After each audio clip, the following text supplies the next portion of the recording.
One of the most artistic games released in quite a while is Proteus. This little indie title is also one of the most divisive games released, with a lot of players dismissing it as being quite dull. In fact, a lack of action or linear narrative has caused a lot of other players to dismiss this game as a game at all. But Proteus is indeed a game, and with its release on the PlayStation 3 and Vita, we thought it'd be a good chance to have a look back at it and just what makes it such a compelling experience. The people that claim Proteus is not a game greatly confuse me, because in many ways this is the ultimate example of what a game should aspire to be. Absolutely nothing in Proteus happens without the player causing it to happen. For example, the procedurally generated worlds of Proteus are always filled with a range of wildlife. There's monkeys, there's chickens, there's bugs, and there's rabbit-shaped things.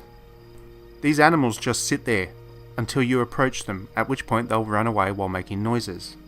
In fact, every move that you make within the game generates some kind of noise. As players approach objects, buildings, trees, or animals, they will experience different noises.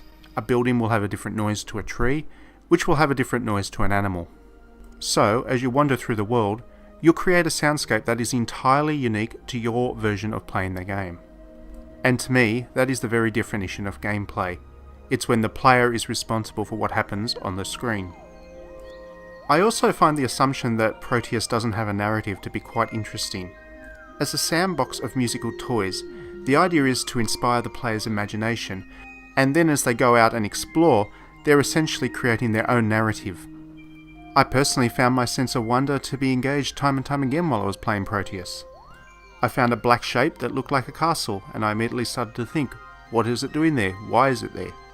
When I'm exploring a mountaintop, I often find a ring of stones, and I think to myself, what are they there for?